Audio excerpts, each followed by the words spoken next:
কর্তামশাই আবদার করেছে বেগুন ভাজা খাবে, কিন্তু বাড়িতে বেগুন ছিল না। তার জন্য বেগুন ছাড়াই বেগুন ভাজা তৈরি করব। তো কর্তামশাইকে বলল, বেগুন তো নেই, বেগুন ছাড়া কি বেগুন ভাজা করে দেব? তো কর্তামশাই একটু হেসে বলল, বেগুন ছাড়া বেগুন ভাজা? তোমার তো বোম্বাইয়ের তাজ হোটেলে চাকরি করা দরকার ছিল। তখন আমি একটু হেসেই বলেছিলাম, তাজ হোটেলে তো করতে চেয়েছিলাম, কিন্তু সুযোগ পেলাম কোথায়? তাজ হোটেলে পেলে কি আর তোমার সঙ্গে সংসার করে তোমার হোটেলে কাজ করি ফ্রিতে? চলো, আজকে বেগুন ছাড়াই বেগুন ভাজা রেসিপিটা দেখিয়ে দিই।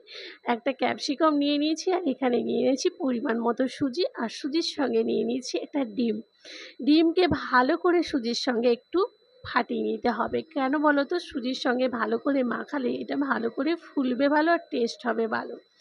তার সঙ্গে চলো আমি কি কি মেশাচ্ছি দেখিয়ে দিলাম। টমেটো দিলাম, তারপরে পেঁয়াজ কুচি, লঙ্কা কুচি একে একে করে অ্যাড করব, আর সামান্য পরিমাণে জল দিয়ে ভালো করে কিন্তু গুলে নেব। কর্তামশাই কিন্তু একটু অবাকই হয়েছিল। তা বলল যে, দেখা যাক আজকে তুমি বেগুন ছাড়া কি করে বেগুন ভাজা তৈরি করো। তারপরে আমি এতে একটু ধনে পাতা দিয়ে ভালো করে একেবারে পেস্টটা তৈরি করে নিলাম। কর্তামশাইকে বললাম, তুমি তো শুধু হোটেলের কুক, আর আমরা তো হচ্ছে বাড়ির কুক। বাড়ির কুকের হাতে রান্না তো রোজ দিনই খাও, কিন্তু একটু নিত্য নতুন রেসিপি একটু খাও, তাহলে তো বুঝতে পারবে, বাড়ির মেয়েদের একটু কদর করতে শিখবে। ক্যাপসিকামটাকে ভালো করে কিন্তু আমি এরকম চাকা চাকা করে কেটে নিয়েছি, আর ভালো করে লবণও মাখিয়ে দিয়েছি, যাতে ক্যাপসিকামের ভেতরে লবণটা তাড়াতাড়ি প্রবেশ করে যায়। তারপরে দেখো কত সুন্দরভাবে আমি একটা শেপ করে নিয়েছি। এরকম করে কিন্তু শেপ করে কাটবে, আর ভেতরের মানে ডাঁটিটা কিন্তু তোমরা বাদ দিয়ে দেবে।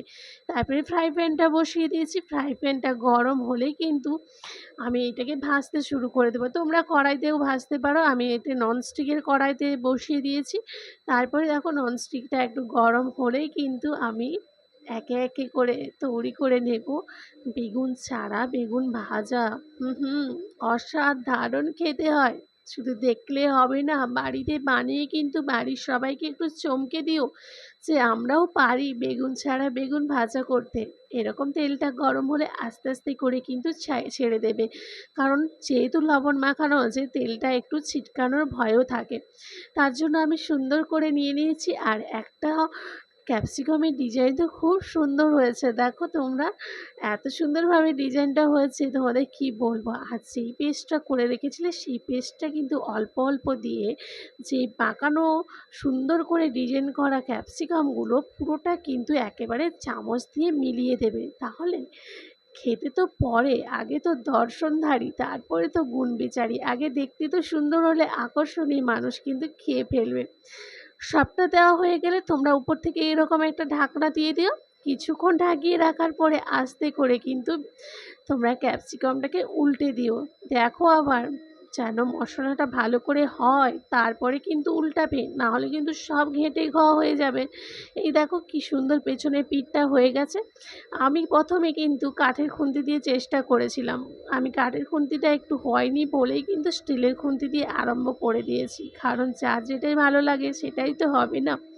দেখো এইদিকে সুন্দর পিঠটা লাল লাল হয়ে গেছে। এরপরে আবারও আমি উপর থেকে একটু ঢাকা দিয়ে রেখে দেবো, কারণ ভালো করে এটা হতে হবে, না হলে কিন্তু টেস্ট আসবে না। ফাইনালি দেখো আমার বেগুন ছাড়া বেগুন ভাজা কিন্তু একেবারেই রেডি হয়ে গেছে। আস্তে আস্তে করে আমি কিন্তু প্লেটে তুলেই নিয়েছি, আর কর্তামশাইকে বললাম, দেখো কর্তামশাই, আমার কিন্তু বেগুন ছাড়া বেগুন ভাজা একেবারেই তৈরি। কর্তামশাই হেসে বলল, কোথায় দেখি তো তোমার বেগুন ছাড়া বেগুন ভাজা। আমি বললাম, দাঁড়াও দাঁড়াও, আরও দু তিনটে বাকি আছে, একেবারে করে নিই, তারপরে তোমাকে একেবারে খেতে দিচ্ছি বেগুন ছাড়া বেগুন ভাজা। কর্তামশাই হেসে বলল, তাহলে তুমি এক কাজ করো, আজ থেকে তুমি আমাদের বাড়িতে মাইনে নেওয়া শুরু করো। আরে বাবা, সারা জীবন তো মাইনে নিইনি, তাতেই কত কথা শোনাও, মাইনে নিয়ে কাজ করলে তো আর বলতে হবে না। এখানে আমার পেস্টটা একটু কম হয়ে গেছিলো, তাই ওগুলো কিন্তু অল্প অল্প হয়ে গেছে। অল্প অল্প হলে কিন্তু ভালো লাগবে না, এরকম যেন ভরা ভরা হয়, তাহলে কিন্তু বেগুন ছাড়া বেগুন ভাজা খেতেও যেমন অসাধারণ, দেখতেও কেমন অসাধারণ। আর চলো, এইটা তো আমার ভাজা হয়ে গেছে, এবার তোমাদের একটু ডেকোরেশন করে দেখিয়ে দিই। তোমরা যদি খালি মুখে খেতে চাও তাহলে একটু টমেটো সস আর কাসুন্দি দিয়ে খেতে পারো, আর যদি তোমরা এটা ভাতের সঙ্গে খেতে চাও তাহলে কিন্তু কিচ্ছু দেওয়ার দরকার নেই, গরম ভাতের সঙ্গে একেবারে জমে উঠবে। চলো টেস্ট করে দেখা যাক কেমন হয়েছে। কর্তামশাই খেয়ে তো বলেছিল সত্যি সত্যি খুব ভালো হয়েছে, আর আমি একটু টেস্ট করে দেখি। হুম, সত্যি একেবারে ফাটাফাটি হয়েছে। তোমরাও কিন্তু তৈরি করো।